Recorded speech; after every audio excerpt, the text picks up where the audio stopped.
Olá, meu nome é Cleide Oliveira, eu sou professora de Língua e de Literatura do Cefet-MG e quero conversar com vocês hoje um pouco sobre a relação entre literatura e sagrado em Adélia Prado, especificamente sobre a interseção entre uma voz poética que se anuncia poeta, que se anuncia um ser que é oráculo divino, e um Deus que é anunciado e que se desvela, que se revela e desvela por meio dessa enunciação poética. Para começar, eu gostaria de lembrar uma fala de Heidegger, quando ele vai dizer que o poeta está exposto ao relâmpago dos deuses. E, para complementar, Adélia Prado vai nos dizer, no seu primeiro livro de prosa, Só dos Cachorros, que rastro de Deus, ar onde ele passou, casa que foi sua morada, a poesia é. Então, a poesia é rastro de Deus para Adélia. E para Heidegger, o poeta é aquele que vai estar ali exposto aos deuses, exposto aos seus relâmpagos, ao furor dos deuses.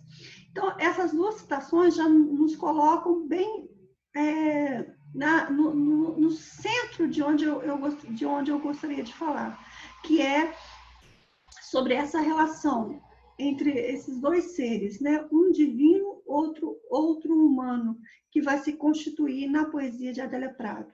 Para começar já a elaborar essa relação, eu gostaria de ler um poema chamado Anunciação ao Poeta, de Bagagem.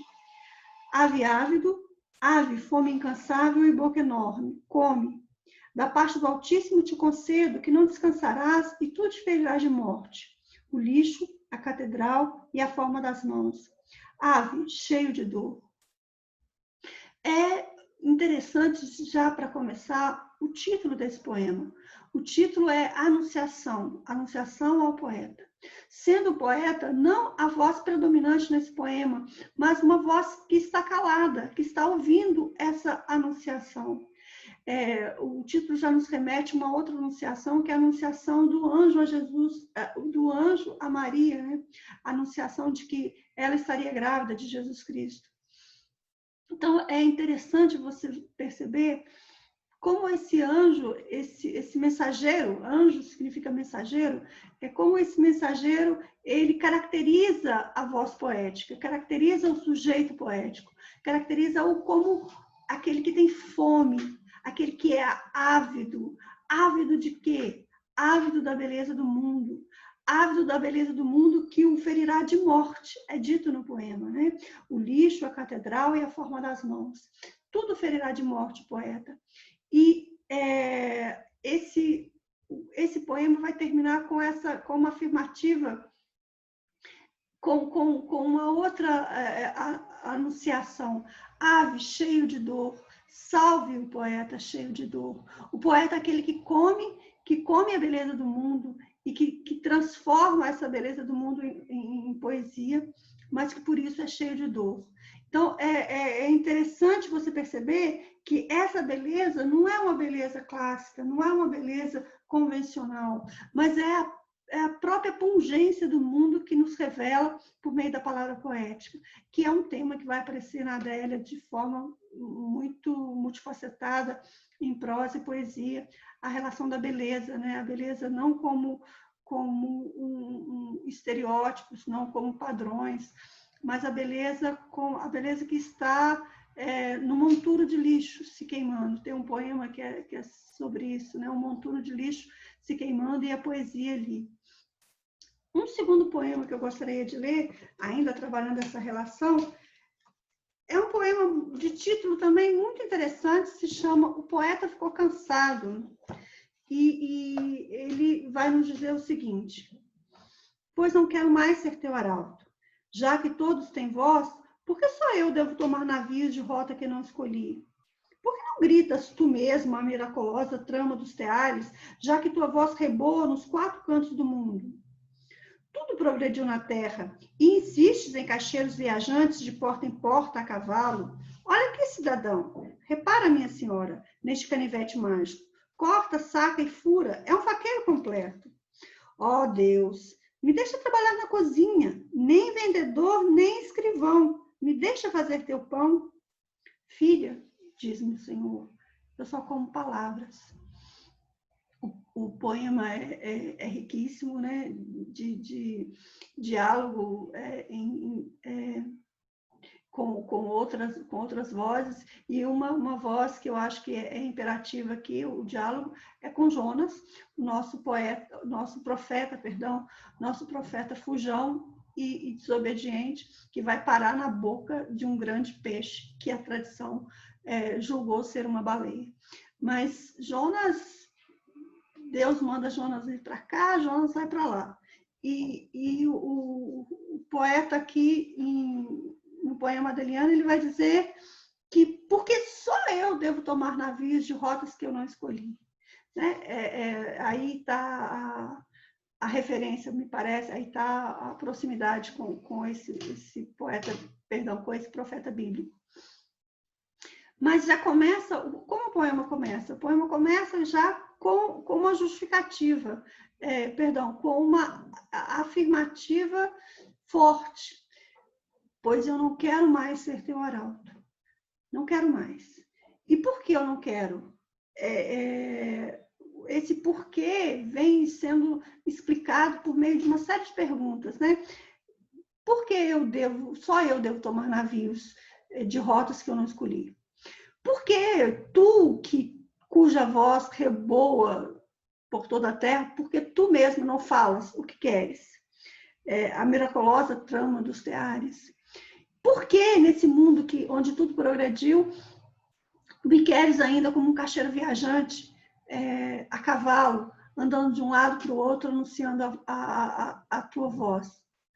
Então, o Jonas, perdão, não é Jonas, o nosso poeta aqui, o nosso poeta cansado, que eu julgo semelhante a Jonas, o nosso poeta cansado vai pedir de uma forma mais humilde, né? Porque a início ele está bastante mal criado, mas ele vai pedir de forma mais humilde: me deixa trabalhar na cozinha, eu não quero ser escrivão, eu não quero ser vendedor, me deixa ficar na cozinha. E a ele, essa voz divina vai responder: eu só como palavras. Então, é um Deus que só come palavras e que ele precisa das nossas palavras. Ele necessita das nossas palavras. Aqui já tem entretecido um tema muito interessante em Adélia, que é essa relação muito íntima entre o poeta e o divino, entre um divino que precisa da voz humana para se dizer, para se achar, para se descobrir, para se falar. É muito interessante, você vai ter, por exemplo, no livro Oráculos de Maio, um poema chamado Consanguíneos, em que Deus e o poeta são considerados consanguíneos, né? Eles são tão próximos que eles têm um parentesco de sangue. E aí o poeta não pode, nesse poema Consanguíneos, ele vai dizer: não posso ir ao teatro convocada que estou para segurar o seu braço, o seu braço trêmulo. Então, é uma relação muito, muito interessante que a gente vai ver complementada no próximo poema que leremos, o poema Ex-Voto. Não lerei todo, porque é um poema muito longo, lerei alguns trechos, mas que o início já, né, o título já é interessante, Ex-Voto. Eu não sei se todos conhecem, mas o ex-voto é um costume religioso, ainda em algumas igrejas católicas do Brasil e da América Latina, onde você deposita, o devoto ele deposita em locais de culto um ícone, né? Um ícone no sentido de piercing mesmo, né? Que é um signo que tem a relação com a graça alcançada. Por exemplo, se você tinha um problema no fígado, aí você deposita o seu fígado ficou curado, você deposita um fígado de cera, um fígado de plástico, mas um fígado no altar divino. Então, o poema fala o seguinte: na tarde clara de um domingo quente, surpreendi-me, intestinos urgentes, ânsia de vômito, choro, desejo de raspar a cabeça e me pôr nua no centro da minha vida e uivar, até me secarem os ossos. Que queres que eu faça, Deus? Quando parei de chorar, o homem que me aguardava disse-me: você é muito sensível, por isso tem falta de ar. Chorei de novo porque era verdade e era também mentira, sendo só meio consolo. Respira fundo, insistiu. Joga água fria no rosto. Vamos dar uma volta. É psicológico. Que ex-voto leva a Aparecida se não tem doença e só peço a cura?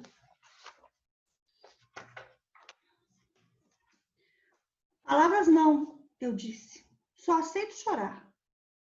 Por que então limpei os olhos quando avistei roseiras e mais do que não queria, de jeito nenhum queria aquela hora, o poema, meu ex-voto. Não a forma do que é doente, mas do que é são em mim. E rejeito, tremida pela mesma força do que trabalha contra a beleza das rochas? Me imploram amor, Deus e o mundo, pois sou mais rica que os dois. Só eu posso dizer à pedra, és bela até a aflição. O mesmo que dizer a ele, sois belo, belo, sois belo. Quase entendo a razão da minha falta de ar. Ao escolher palavras com que narrar minha angústia, já respiro melhor. A uns Deus os quer doente, a outros quer escrevendo.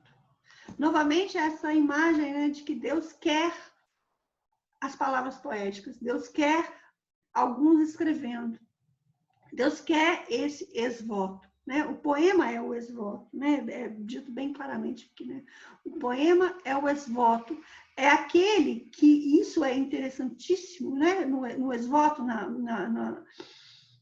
nessa metáfora do ex-voto. O ex-voto, ele atualiza a semântica da dor e da esperança. Então, você tem, ao mesmo tempo, um objeto, o nosso fígado aí, do exemplo anterior, que vai atualizar tanto as memórias de dor relacionadas com aquela doença, com aquele padecimento, quanto as memórias de alegria, né? De ver o seu fígado curado. Né? Então, o poema é esse, que carrega, que traz em si essa memória da dor, né? Do sofrimento, do padecimento, mas também a memória da alegria, talvez a antecipação da alegria, de novo a presença forte da alegria na Adélia, como eu já falei no vídeo anterior. Então, esse poema, novamente vai aparecer essa imagem de um Deus que implora, que pede, que deseja a palavra poética. Dito textualmente, me implora o amor, Deus e o mundo, né? Porque só eu posso dizer à pedra que ela é bela, e só eu posso dizer a ele, ao divino, és belo, és belo, és belo. Então, essa relação entre o poeta e o profeta é o poeta, perdão, novamente, essa relação entre o poeta e o divino, o sagrado, é uma relação que vai se construir na poesia da Adélia de forma muito interessante, passando por altos e baixos, mas é uma relação de muita intimidade, onde o poeta vai ser aquele sempre convocado como um profeta. Daí a minha confusão toda hora com o profeta. O poeta vai ser aquele convocado para erguer a sua voz e falar a beleza do mundo. Muito obrigada.